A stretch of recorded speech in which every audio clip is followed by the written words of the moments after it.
ngathi ngintshele ngomfana kagogo umcebo ocebe ngokwenza kwakhe ola lokho bejobula ithobe wathi akazophilisa isizwe waphunyuka bento ethi izitha zithi siyambamba kade shaye phansi kwasunquthuli umfana uhamba nesithunywa.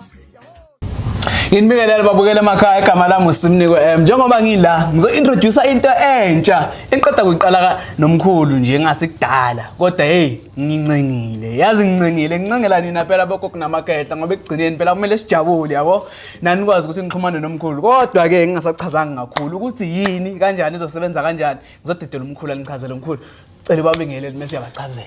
Mina ngungcobo omkhulu uMashiya Mahlo fuze fulela unyusi iqadi sengisho mina ke esafaka umuneni nqenza savuka sakhufilanga thina ke sabiya ngenkomo amanye amadoda ebuya ngamahlahla sengisho mina ke nompunyumpunyana uphunywa bemphethe umafavuke njengedangabala intombi zimbuka zaba namasokazi ukuthiwa ithambo lenyoka lihlabela imzondala sengisho mina ke mfowethu umcebo umfana kagogo mntaka baba mfowethu engiyajabula mesibangena ngawo wonke ama-engel sibatshengisa ukuthi isinto sigcini ngasema testimony nini ngaphela neqiniso nje nokuxhumana ke nabantu ngoba ke ngokwazi kwami sinabantu abawu over 10,000 on each WhatsApp and mengicabanga sinama WhatsApp amangaka awu 5 cabanga and then kodwa khona phela singabaqambela abantu amanga khona le WhatsApp le esanabantu abawu 3,000 ilikikhuphuka kancane mfowethu siyazama na ukuyikhulisa mfowethu siyazama ukuyikhulisa kodwa mfowethu ngiyajabula ngendlela ongenele ngayo itshengisa kona ukuthi sikhuthele ngalabantu labantu siyabathanda mntaka baba njoba sizoqala manje ngifuna ukuthi sibe bade ngoba i-video once baqala bayibona ko WhatsApp or baqala bayibona ko TikTok or ko Facebook or Instagram bebone ngathi yinde bafike bayibuke bese bayadlula ucabangela idatha lakho umuntu so ngicela nje ukuthi sihlale phezulu kodaba ngicabanga ukuthi mfethu singafonela abantu abathathu or abawu2 abathengile bese emva lokho sile siqhubeka kanjalo njalo ngosuku sibone ukuthi nakhona futhi angifuni kube ngathi siyayikhethela abantu ngifuna sibambe ngale ndlela leyayo yokushaya ama-refu mfowethu ngoba once waqala wabamba ifoni wakhuluma kanje kuvele kubone ngathi manje ke usushaya inkwayindana usuyabarobha abantu yabo usufuna manje ufonela umuntu okwakhuluma naye bese emva lokho ke akuphawule kahle so ngifuna nje mfowethu ukuthi ke singenelela abantu la nokunye futhi okusha besicelile umkhulu ukuthi kuloko njengoba kuma testimony phela senza ngama phone call kuloko sivele nje sishaye video call straight kube one on one mfethu mina ngizebafone kanti ufuna sishaya video call angibona umuntu bakubona straight wena mfethu ayichayi kulungileke mntaka baba yazi ngizoyenza kanjani ngoba lento kumele sizele ngobuhlakani sisule namakhamera basibone phela ukuthi ke samabhungu sisabasha mfowethu wabo babona ukuthi samabhungu sabasha lana ke mntaka baba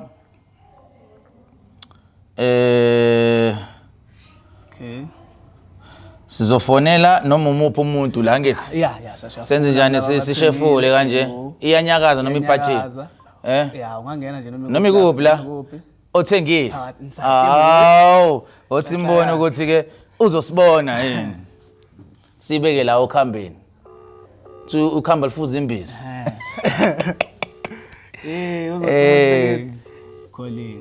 calling nkosi yami kwavele kwabheda ke kuyena ke lo nasibheke nomuntu mhlawumbe isimo sedala sirefule mntaka baba wena uzongitshela ngibuka wena emehlweni noma ikuphi ngene phakathi inside hayi mfethu mesithole nje oyedwa noma babili mntaka baba sithole oyedwa noma babili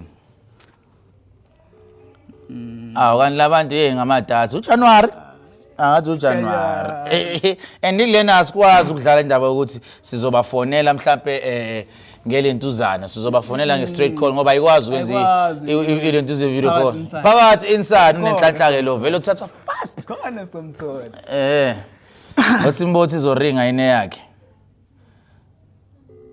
ngoba kumnandi mfethu ukuthi senze indlela yokuthi abantu sibazume awu yangena uthi sihlehlise kancane asibone mfethu usondele kancane mntaka bami awu mfethu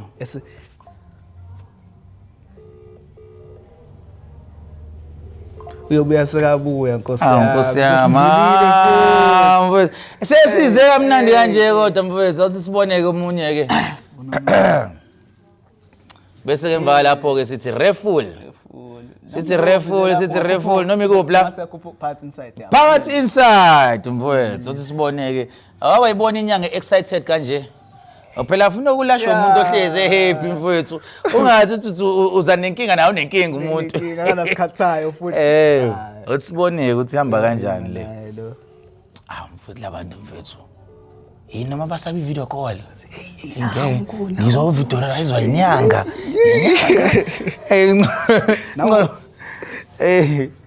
Thokoza gogo. Right salukazi. Nami ngiright gogo. Yazi phela lana wena gogo senza lento yethu esavumelana ngayo. Uthi ngiyipositione kahle le phone le. Esayitshela abantu ukuthi sizothi mhla sesiqeda ispecial bese emva lokho siyakhuluma nabantu. Yeah, so manje wena gogo ngiyabona la umfowethu la engisebenza naye ovamise ukuthi angenzele ukuphendula abantu. Ugcine sethe hayi asifakeni abantu kuma archives and then emva lapho bese siyabafonela umuntu nomuntu azisho ayibeka inkinga yakhe, but into wena gogo engifuna ukuthi yenzeke kuba ukuthi awulibeki igama lakho obala yabo ukuze nakhona mawukuthi mhlawumbe sigcine mhlawumbe sikhuluma nabantu sibatshengisa ukuthi kuma group batshengisa ukuthi sibafonelile ngempela abantu kungabi kube ngathi si expose inkinga zenu yabo. So nje ukukhuluma nathi ukhulume ngendlela yokuthi awukwazi ukuthi ube umuntu ozobonakala ukuthi ubani. Yeah gogo, so ngifuna ukwazi ukuthi uthenge liphi ikhambi and yini enye yezinye inkinga zakho mhlawumbe ubufuna sixazulule gogo. Manje ngithenge ikhambi lela ikhombo yamathunzi. And then nga-eda ngapha ku-special nga-eda isibunge. Yeah. Isibunge. Yeah, but mina njengomuntu one-business kahle kahle. Okay. Yeah, and nje kuyahamba kona but akusingale ndlela engifuna ngayo. Oh, okay, all right. Yeah, wena gogo ubufuna ukuthi mhlambe kube into kanjani nasalukazi kube ukuthi ama customer ayasondela kaningi. Ayasondela ama customer abadale futhi. Oh, ngiyakuzwa gogo. Ngisebenza ngengane zesikole. Oh. Ngisebenza ngengane zesikole, so sometimes kuba slowly, sometimes nokubhadala uyazi ke abazali nokunegotiate gcina imali engafikanga. Oh, all right. So manje unesikole noma mhlambe uyayihambisa esikoleni noma kwe? Nginesikole.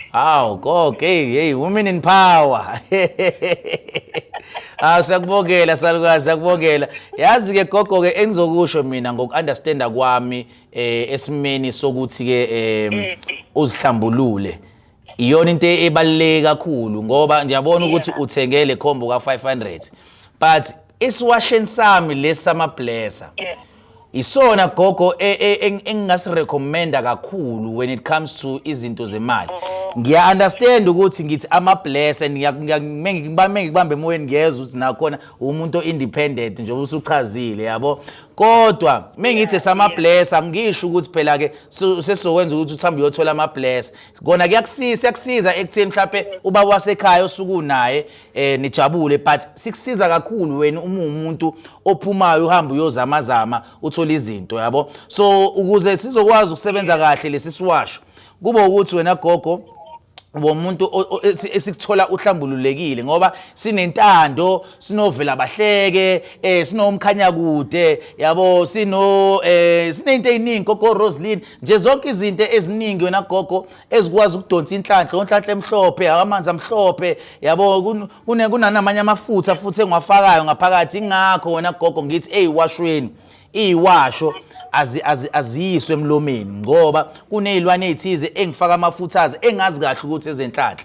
So engakuxwayisa ngako gogo ukuthi ube umuntu othi uma uthengile into yokuthi ugeze bese ulekelela ngesiwasho ngoba isiwasho isona esicheap yes isibungwe siyasebenza gogo but kuba mnandi kakhulu if uzoxuba isibungwe kanye nesiwasho lapho ke inhlanhla ayidabulo nasalukazi ayidabula lapho mina ngizokutshela nje into eyodwa gogo eyami i-recipe yempumelelo ukuthi ngifike ngishisa isibungwe before ngishisa isibungwe ngiqale ngigeze ngani ngigeze ngesiwasho but before ngishisa isibungwe ngiqale ngishise impepho wena gogo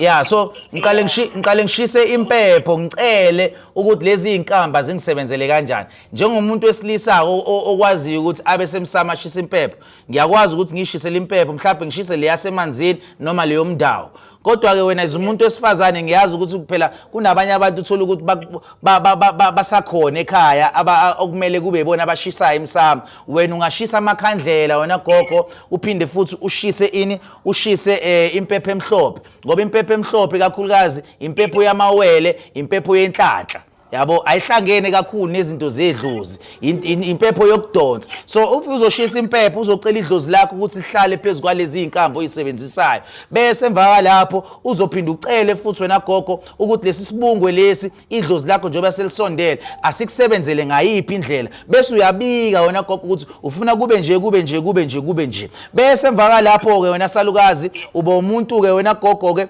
olikuyisebenzisela neziwasho but before uzofike eziwashweni mele umuntu ohlambululekile it's either uye emanzini noma uze ebhavini noma uthenga le combo ka 500 kuya ngawo ukuthi ukephi kakhulu uyabona mengithi ukephi kakhulu mhlambe uthola ukuthi use Cape Town muse Cape Town usebenzisa zona lezi inkambi lezi zokuthi ugezeke ukuthi ula eJohannesburg ungeza la ebhavini ukuze ngizolalela ngiphinde ngixubele nezinye izinto ezinamandla yabo manje ngise-Middleburg eMpumalanga yeah salukazi yabo njengoba uthumelele kona lo lesiswa le wathenga ikombo le 500 awudukanga gogo but okuyizame ngale ndlela engichaza ngayo angozwa kodwa manje gogo uthi urecommenda ukuthi ngithenge leswasho sama-bless yeah iswasho sama-bless gogo kodwa lo muthi lo wa 500 ungabisawuthenga ngoba usuthengile wawusebenzisa ongakuthenga nje kuphela iswasho sama-bless bese uyageza ngaso bese uyangena esibungweni sakho uzobona ke gogo ukuthi izinto zakho izokusukumela kanjani bese iswasho sama-bless sibiza njani mkhulu u300 gogo 300 300 nje salukazi yeah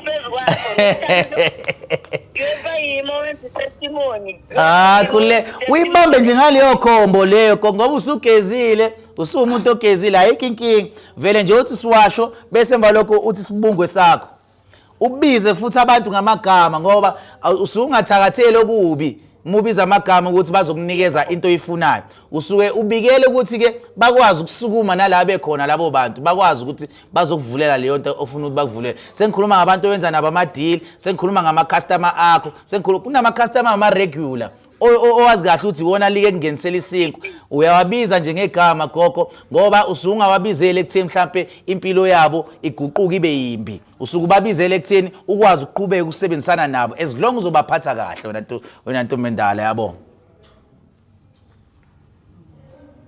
Jowoza kho yeah so i-aim yami yokuqala yonke lento engiyiqalile ukuthi ngikhuluma angozwa ngiphezu kwaso namuhla nje ngiyas-order leduzane ngoba isengakafiki le parcel sengibonile ukuthi sendleleni hayi ayikho inkinga-ke salukazi hayi namuhla ngizalisa amablesa alright ayikho inkinga gogo bonga mina mkhulu ya yabo nje nami inhloso yami ukuthi ngize ngiqale ngenze le content ekanje ingoba wena gogo ngifuna ukuthi abantu babone ukuthi ngumuntu wabantu siyakhuluma nje kanje angibaxwaya abantu angifiki sengizocollect imali ngiyengifisa ukuthi ngikhulume nani nonke hayi ke salukazi ube nosuku oluhle ke salukazi nawe mkhulu Thokoza. nakuyo imbongi lapho. All right. Oh, okay. Thokoza. Hayi mntaka baba ngazi mfethu misibabambe nga1 noma nga2. Yeah, mhlawumbe Ogcina manje mntaka baba nem. kwandanyana la. Ngoba phela bayanda labantu phela kuyoze kubaleke ukuthi ke siphinde sibukelana ke mfowethu. Bayoze babaleke ukuthi hayibo ngeke phela idatha yethu, idatha Anyway from Okay. Selector futhi. Okay. Naku Ntomlungu sekhala ngebattery. Ungabu selector futhi. Ungene noma ikuphi? Oh. Ngithi phela usuyangiselectela. Akusavele verification. Okay. All right, singene la. Anytime. All right. Bese ngisho usufuna ungixabanisa nalabantu mfowethu. Othi simbonele ukuthi unayo yini lentuzana. Okay, yaringa. Othi ngakuncisha nawe ubonakala mntaka baba. All right. Basibona nje sobabili mfowethu. Azu. Hawu thokoza gogo. Umnyama e-UK kaloku yabona kumnyama kunjani? Hawu use UK gogo. Wabenditshilo nje. Hawu kumele sizokuvakashela apho. Mama kancinci ndivulele amanzi ebhafini manje obacila. Hawu salukazi. Yeah. Asenze kanje sibekela.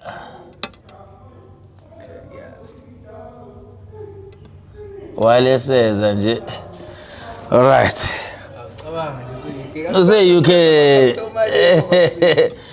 Mfethu yasetshenzwa mfethu.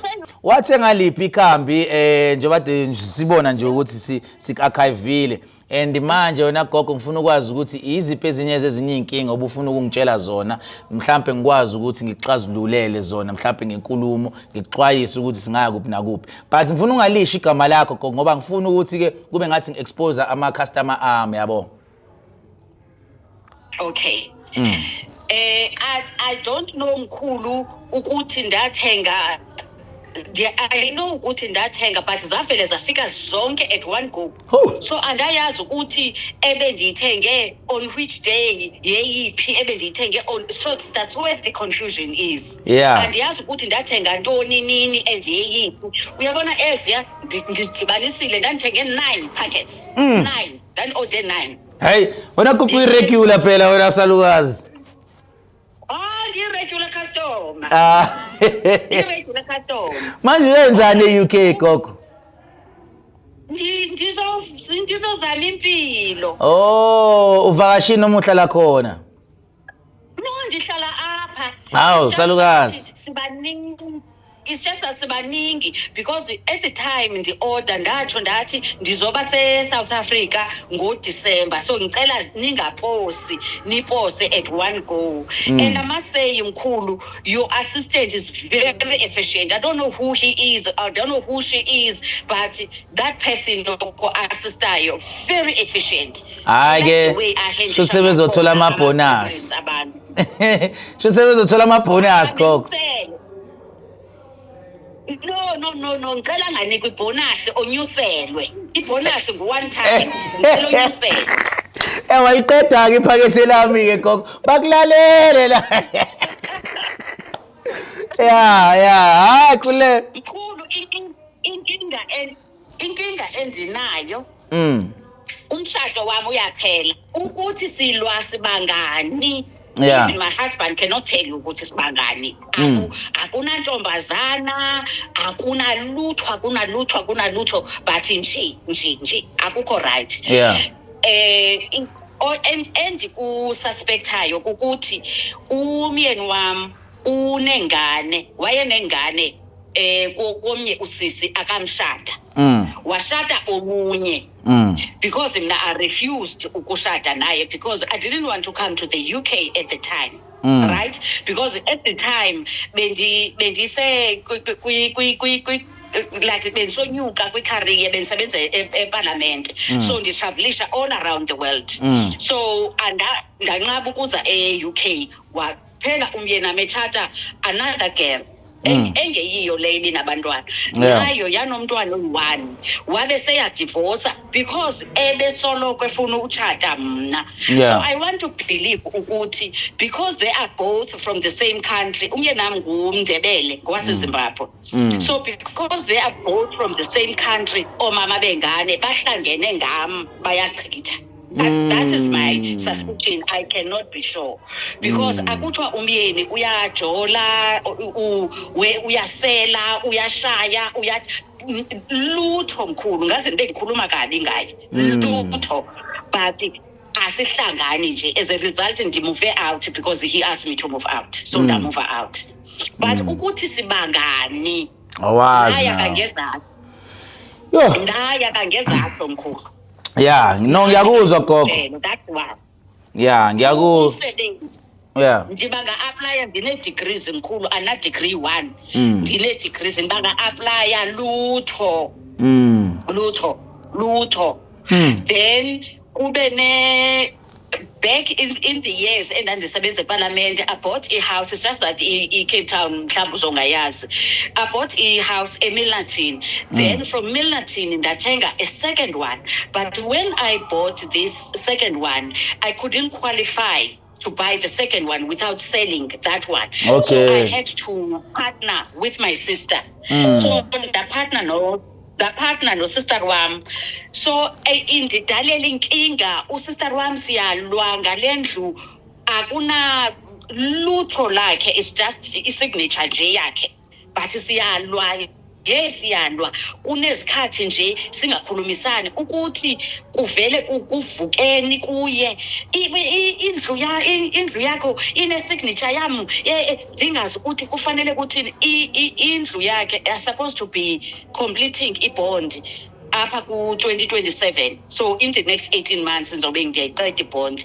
But akasafuna ukuphuma manje when ibond ibisesezantsi ebefuna ukuphuma like nobody's business because she knew ukuthi angikhoni ukumkhupha because andizoqualify for this house.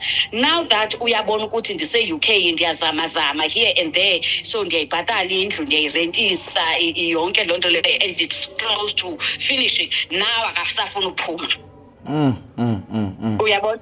So inkinga zami nje mkhulu ziningi kabi but I don't even know ukuthi ziqhamuka kuphi okanye zenziwa yini. But ezona inkinga zami ziphambili ngumshado. Ngoba ngifuna uhambe ndikhulula mkhulu. Andifuna uhambe ndikhulula. Ndifuna indoda le uThixo wayenike yona le ndandiyitshatile. Angeke ngikhona uhambe ndikhulula kwaba bafana. No. Ngoba bayakhululisana nabo gogo. Akukhululisa umuntu engathi uzongena kanti uyaphuma. Angifuni mkhulu. Been now 2023, 2024, 2025. It's now the 3rd year. Yeah. Angifilishi lutho mkhulu uthi umuntu wesiza nje mengiqoma yo. Angifuni wena, ngifuna indoda yami. Yeah. Ngiyakuzwa salukazi. Yabona ke engizokusho gogo ngoba ngithe mengiyilalela inkinga yakhe ngayilalela kwabamnandi ukuze uyichaza phela ngifuna khona ngayilalela ngobuchule bokuhlakanipha gogo. Kubalekile gogo ukuthi mubone ukuthi uneyinkinga ube nekhambi lokuhleza ugezekile.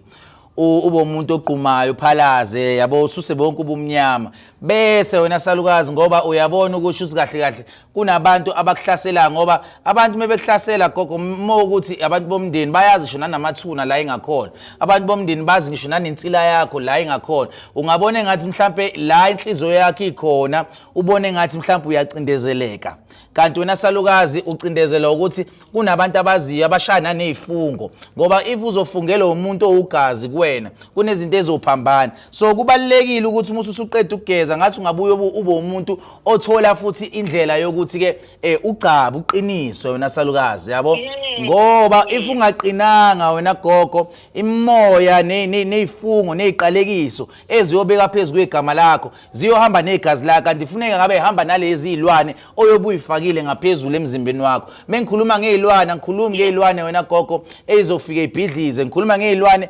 eziqhamuka esiqiwini esizikhandayo ukuthi ke zibe umuthi wokuvika wena salukazi, zibe umuthi futhi nakhona wokucupha. So ngibale mengisho kanjalo nagogo ngisho le ekutheni mhla ubuya ngelinye ilanga uza kumina uza noma la eSouth Africa uze la kumina wena gogo ngibe umuntu ofika ngathi ngiyageza bese ngiqedile ukugeza wena gogo bese ngiyagcaba ngikuqinisa ukuze wena gogo ukuthi bayakujikijela mhlawumbe ngezinto zokukhafulelwa ngoba phela ke sike sambe siba abantu futhi ngathi manje ke siba abantu abangathi baphupha bedla, sibe ngathi futhi nakhona siba abantu abaphupha engathi bangena engathi futhi nakhona kunamakaka nani so kuyichitha into ezikanjalo ezithunyelelwa abantu wena salukazi. So ngifuna ukuthi uma ubuya wena gogo mhlawumbe ukuthi mhlawumbe uke waba nama experiences akanjalo siba abantu abakwazi ukuthi bafike bakugeze, siphinde futhi siba abantu abakwaziyo futhi nakhona ukuthi bakuqinise ukuze wena gogo umuntu methi uyoganga emathuneni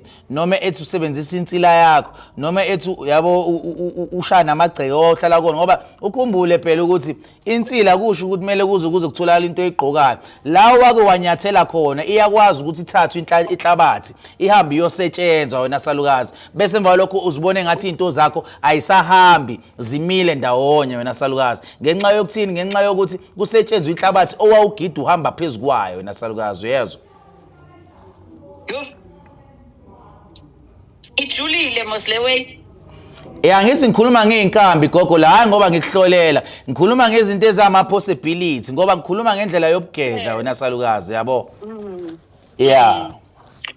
if I had known yes, but I was very busy this time around because besiye nasezilalini emakhaya bendivusa umzi actually umzi wasekhaya wawumke nesithotho waphela so wabe sewuvusa ubrother wami omdala ndabe sendiyancedisa mina ngeziflats zikhoyo like these flats ngathi zezasedolophini kind of as a result siyaflata even though kusemakhaya siyashawa even though kusemakhaya sikhamanzi etepini even though esinkini even though kusemakhaya so ndivuse kwanjalo and then there is this case ke yaphaya ekhaya apho ndidlelwe khona 160,000 at the time yokuvusa yes at the time yokuvusa ikhaya but kuba nje lapha eUK ndancedwa yi-community forum i-community forum find out 143,000 but at the time yayisebenza only ngematerial ephaya ekhaya ebiweyo plus i-receipts zase-hardware kungekabikho i-bank statement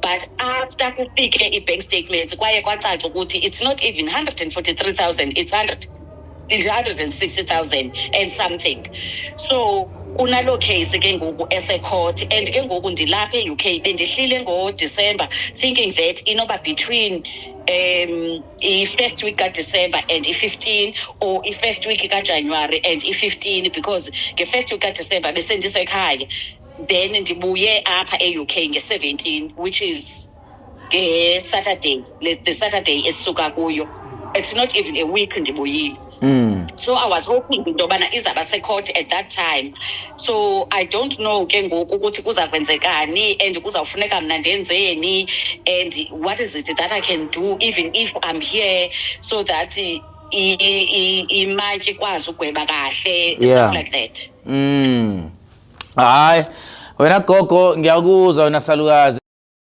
futhi ngiyabona ukuthi umuntu opassionate ngempilo uNkulunkulu ngathi angalikehle njalo ekusithile wena gogo ungazi izitha nabantu abazama ukuba ingcindezi empilweni yakho bakuphazamise endleleni yakhe empumelelo ukuze nezitshalo oyitshalile wena salukazi ziyovunwa izingane zakho nabazukulu so entweni enjalo wena salukazi oyichazayo ngingasho ukuthi ibe umuntu ozivikelayo ntombendala yabo ube umuntu okwaziyo ukuthi ube nento noma uhamba phakathi kwabantu mebe kubona ukuthi uyaphumelela ungcebelenge kwempilo uvikelekile kodwa at the same time ngoba la ezilalini ila kushawana khona ngempela uyothi ngelinye ilanga umuntu uyabuka umuntu usekushaya ngestroke ngenxa yempumelelo yakho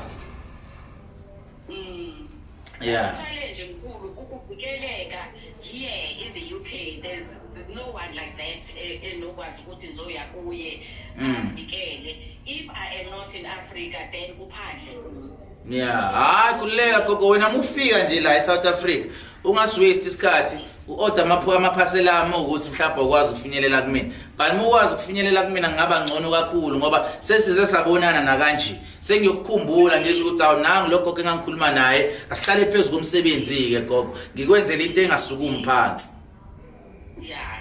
No, I think ngizokwazi ukubuya because this year kufanele ndenze umntwana passport.